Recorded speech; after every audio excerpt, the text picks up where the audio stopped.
My sin was heavy, but chains break at the weight of your glory. I needed shelter, I was an orphan. Now you call me a citizen of heaven. When I was broken, you were my healing. Now your love is the air that I'm breathing. I have a future, my eyes are open, 'cause when you call my name,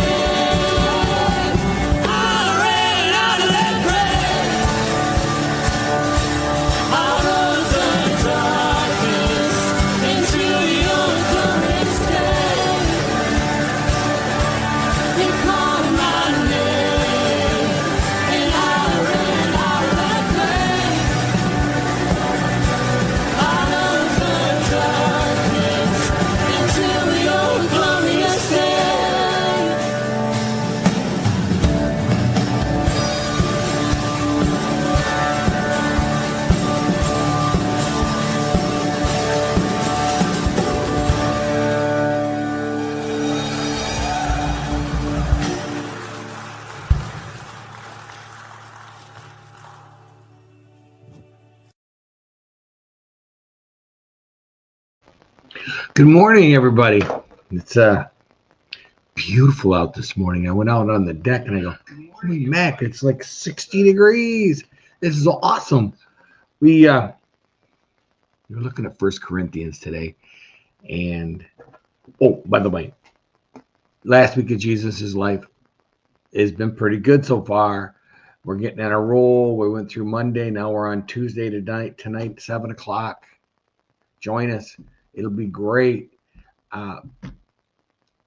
It's a different way to look at the last week of Jesus' life. And I think if you've never gone through it, if you can't make it, join us online. We're online and we're broadcasting it. So anybody that wants to see this can see this. I highly recommend it. Anyway, this morning we have a few people with us. We have Ken Gooch, bright and early. Pastor Tom is here sneaking up, making sure I don't mess up. And I'm not sure who that is, but welcome. Chris Connolly's here. Family Tradition Motorsports. That sounds like fun. All right. I love that song too. All right. Steve Skopek, good morning. Bert Reggiani's here and Jack is here. And the Princess Angel's here. And I think that's it. All right. So we're going to back out of that. Where am I at? All right. Okay. Let me see if I can pull up the scripture for you guys. Hey, look at that. It's there. All right. So we're starting with verse 6. Now, remember yesterday, it started out with Paul talking about a sin. Oh, let's go back up to the top real quick. It's actually reported to me there was sexual immorality among you, a kind that is not even tolerated by the pagans. Come on. All right. So, and he goes, you are arrogant. So obviously there's an issue with the way the church is handling this. And that's where we start off with today. Today, he starts out with your boasting is not good. Do you not know that a little leaven leavens the whole lump? And anybody that's ever baked or anything like that, he knows what he's talking about here, right? Just the teeniest amount of yeast turns flatbread into puffy bread. It just, that little bit of yeast gets into the dough, and it's a gigantic pile of dough, and you get this little tiny sprinkle of yeast, and it changes everything. And he says, cleanse out the old leaven that you may be a new lump, as you are really unleavened. For Christ, our Passover lamb, has been sacrificed. Let us therefore celebrate the festival, not with the old leaven, the leaven of malice and evil, but the unleavened bread of sincerity and truth.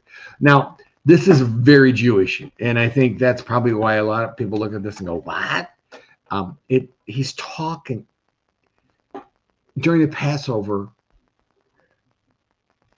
The Levitical law and the laws of Moses prohibited the consumption of leavening bread.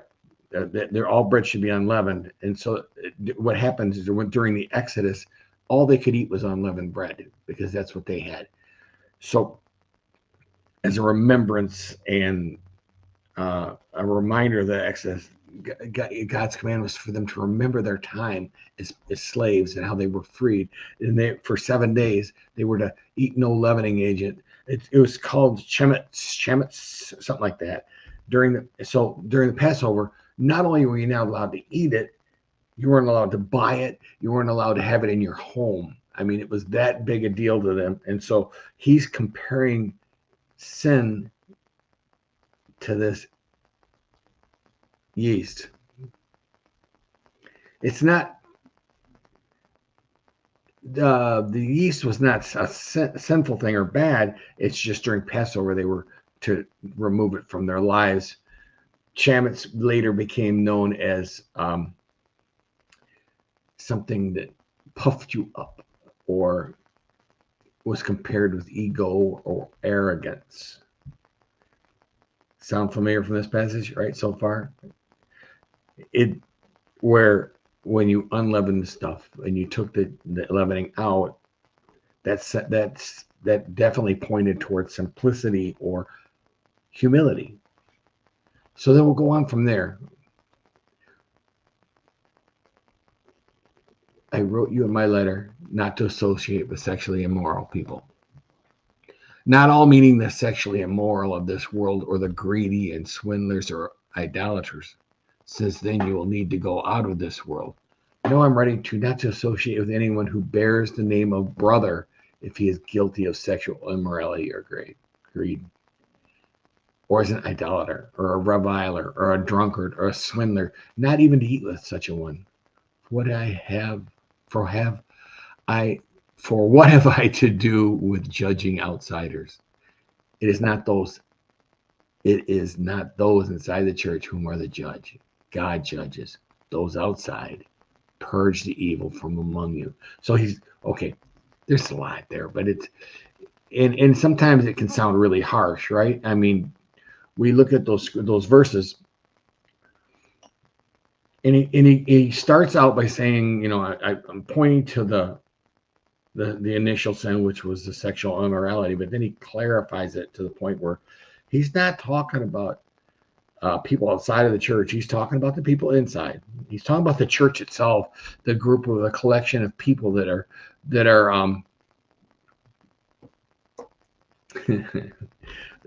sorry, we got a comment and I laughed.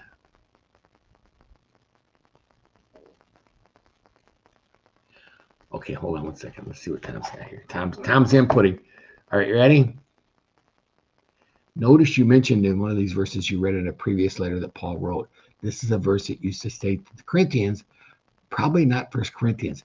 Yes, exactly. Yes, that is it is a very and I think you've mentioned that before in Bible studies. We talk about it, the fact that it was obviously a second letter, just by the fact that he was talking about in the previous letter. But he also,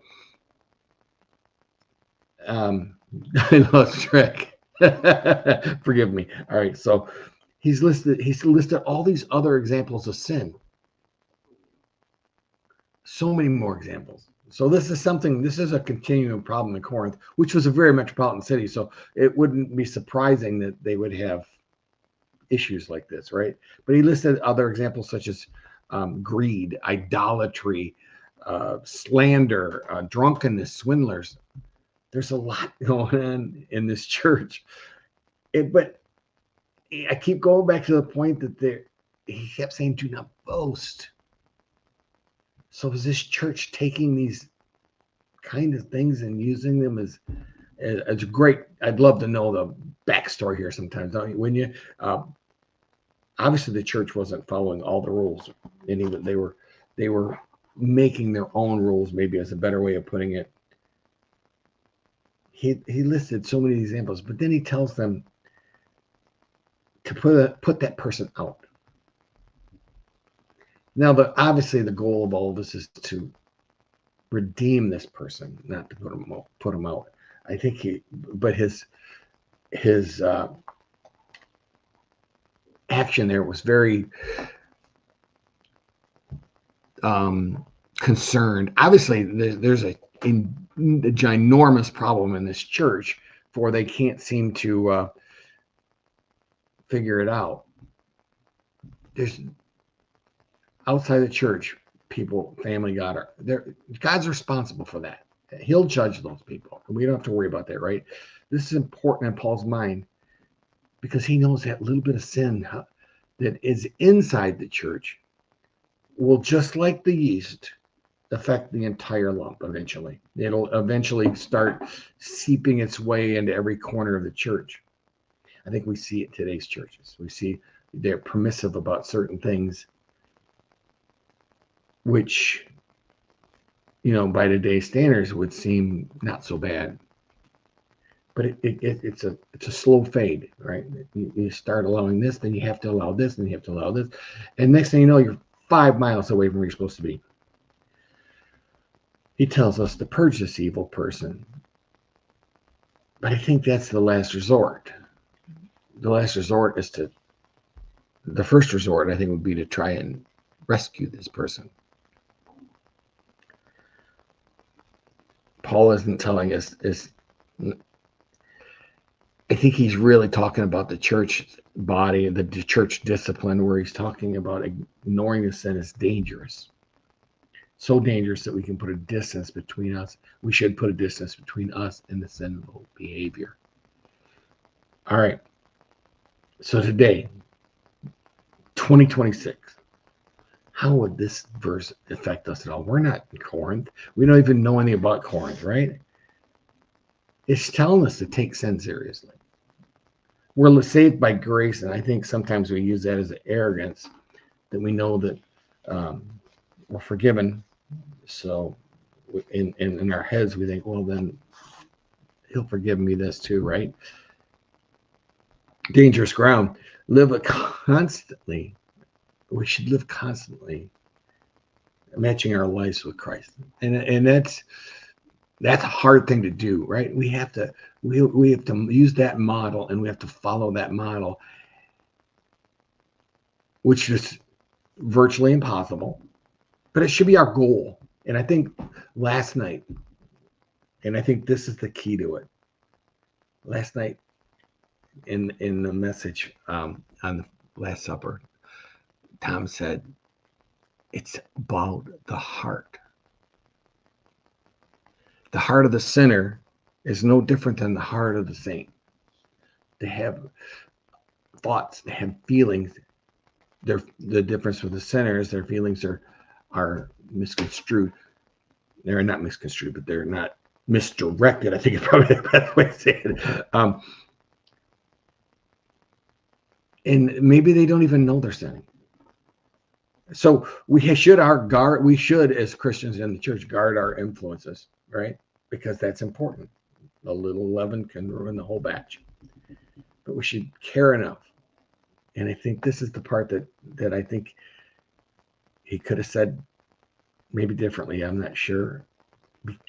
You have to care enough to speak the truth in love. You have to care. Our hearts should be toward rescuing somebody that's struggling. Our hearts should be challenged to say, we got to fix this. In love. It's not easy.